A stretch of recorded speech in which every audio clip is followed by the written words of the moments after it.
नमस्कार।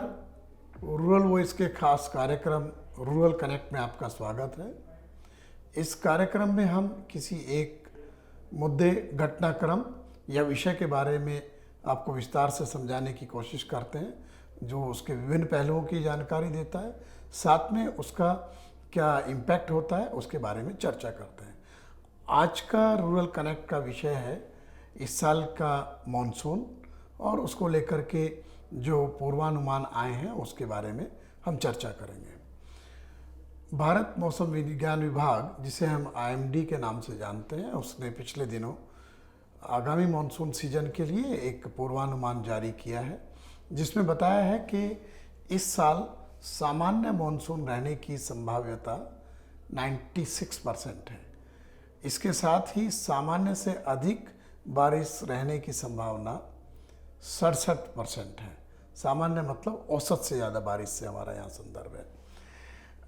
लेकिन हाल के दिनों में जिस तरह से हम देखते हैं कि कई बार जो मौसम के अनुमान हैं वो गड़बड़ा जाते हैं, और साथ ही जो बेमौसम बारिश या अचानक तापमान का गिरना या तापमान में बढ़ोतरी होना, इस तरीके के घटनाक्रम तेज़ी से बढ़े हैं, जिसे आजकल जलवायु परिवर्तन के रूप में देखा जाता है। और हमने इसके परिणाम भुगते हैं। जैसे पिछले साल मार्च के दूसरे हिस्से में अचानक तापमान में बढ़ोतरी हुई और उसका परिणाम ये हुआ कि देश में गेहूं उत्पादन पर प्रतिकूल असर पड़ा।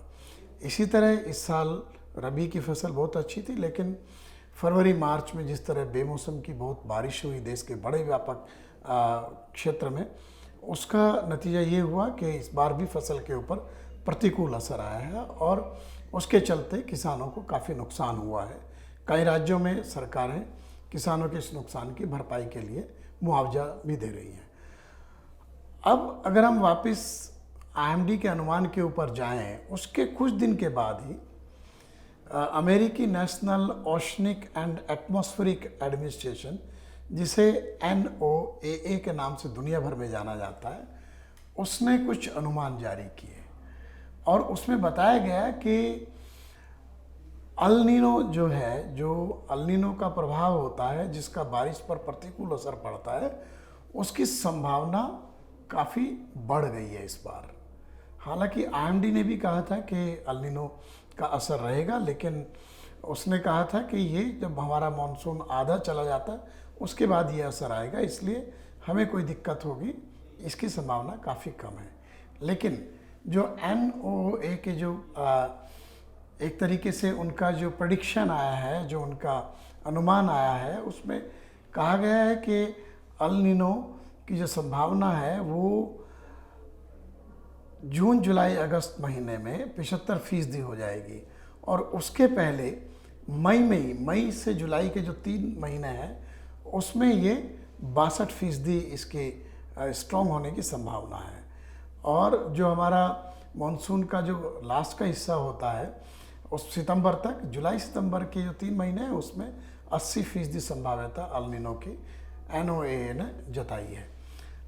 अब अगर हम देखें कि अल नीनो होता क्या है और हम क्यों अल नीनो की बात कर रहे हैं, हम इसलिए अल नीनो की बात कर रहे हैं कि जब भी अल नीनो स्ट्रॉन्ग होता है वो हमारे मॉनसून को ज़्यादातर प्रभावित करता है। ऐसा नहीं है कि हमेशा करता है, लेकिन जो अभी तक के जो आंकड़े हैं, अभी तक के जो पुराना रिकॉर्ड है, उसमें उसकी संभावना काफ़ी ज़्यादा रहती है कि हमारे देश में मॉनसून की बारिश स्ट्रॉन्ग अल नीनो की स्थिति में प्रभावित हो सकती है, और कई बार उसके चलते देश में सूखा पड़ा है।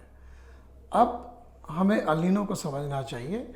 अल नीनो एक इस तरीके का समुद्र की सतह का तापमान जब बढ़ने लगता है, और इसको हम लोग बोलते हैं कि प्रशांत महासागर में ये इस तरीके का ये डेवलपमेंट होता है।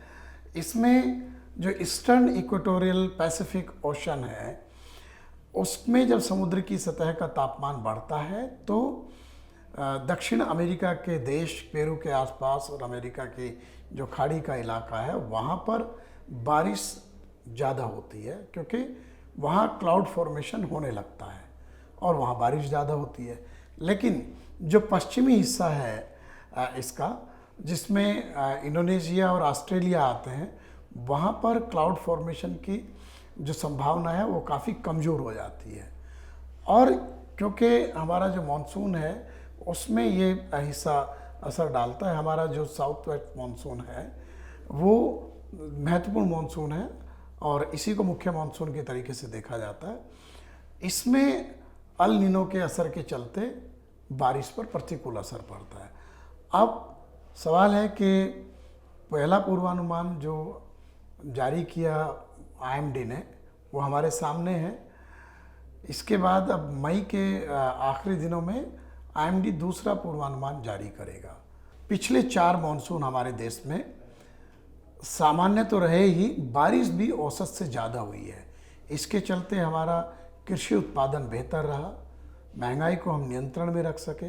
हमारी जो कृषि योग्य भूमि है उसका अभी भी 55-60% हिस्सा ऐसा है जहां सिंचाई की पुख्ता सुविधा नहीं है और मानसून के ऊपर खेती निर्भर करती है। इसीलिए जो खरीफ का सीज़न है वो देश की कृषि अर्थव्यवस्था और पूरी अर्थव्यवस्था के लिए महत्वपूर्ण होता है, क्योंकि इस मौसम में बारिश होती है और ज़्यादातर हिस्सों में देश के फसल पैदा होती है। अब इसके कई मायने हैं, क्योंकि मानसून हमारी कृषि है जो है उसकी एक तरीके से रीढ़ की हड्डी की तरह से, बैकबोन जिसे हम कहते हैं, अगर वो नाकाम होता है तो हमारी कृषि अर्थव्यवस्था पर प्रतिकूल असर पड़ता है और ज़्यादातर मामलों में सूखा होने पर एग्रीकल्चर की जो विकास दर है वो न्यूनतम स्तर पर आ जाती है या कॉन्ट्रैक्ट हो जाती है। इसके चलते देश की जो अर्थव्यवस्था है, क्योंकि ग्रामीण और कृषि अर्थव्यवस्था से उसके लिए बड़े पैमाने पर कंज्यूमर ड्यूरेबल, एफएमसीजी प्रोडक्ट, कृषि के जो उत्पाद इनपुट मटेरियल है या मशीनरी है जिसमें ट्रैक्टर, उपकरण और सारी चीज़ें हैं, उनके लिए मांग निकलती है। अगर कृषि उत्पादन बेहतर नहीं होता तो इन तमाम सारे इंडस्ट्रियल गुड्स और सर्विसेज के लिए एग्रीकल्चर और रूरल इकोनॉमी से मांग कमज़ोर हो जाती है और उसका पूरी अर्थव्यवस्था के ऊपर असर पड़ता है। साथ ही भारतीय रिजर्व बैंक महंगाई को नियंत्रण करने के लिए तमाम सारे कदम उठाता है और उसका जो टॉलरेंस लेवल है, जो उसके लिए एक जहाँ पर उसको रखना चाहता है महंगाई की दर को 4+-2% जो है उसके आसपास रखना चाहता है। और महंगाई में बहुत बड़ा हिस्सा खाद्य महंगाई का होता है। अगर मानसून नाकाम होता है या बारिश कमज़ोर होती है तो कृषि उत्पादन गिरता है और उसका नतीजा होता है कि खाद्य पदार्थों की महंगाई बढ़ जाती है। ऐसे में मानसून सरकार के लिए, आम आदमी के लिए, किसान के लिए, देश की अर्थव्यवस्था के लिए, सबके लिए बहुत ही महत्वपूर्ण होता है। और इसीलिए ऐसे में जो आंकड़े जिनके बारे में हम चर्चा कर रहे हैं, आईएमडी का पूर्वानुमान और जो अमेरिकी संस्थान है NOAA, उसके जो ताज़ा अनुमान आए हैं वो हमारे लिए महत्वपूर्ण हो जाते हैं। आने वाले दिनों में अभी हमें देखना होगा जब आईएमडी का दूसरा पूर्वानुमान आएगा वो क्या बताता है, उससे तस्वीर कुछ साफ होगी, क्योंकि हमारे देश में जून से सितंबर का जो अवधि है वो मानसून की अवधि होती है। हम उस वक़्त जब दोबारा से पूर्वानुमान आएगा फिर इस विषय के ऊपर विश्लेषण करेंगे, आपके सामने उसकी जानकारी और विस्तार से उसके विश्लेषणात्मक पक्ष को आपके सामने रखेंगे। आज के रूरल कनेक्ट में सिर्फ इतना ही।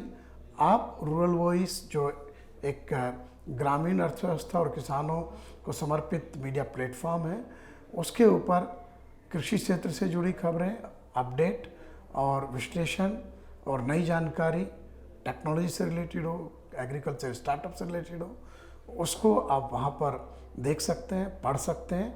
आप हमारी वेबसाइट ruralvoice.in और अंग्रेजी में eng.ruralvoice.in पर जाकर के ये सब जानकारी देख सकते हैं, पढ़ सकते हैं।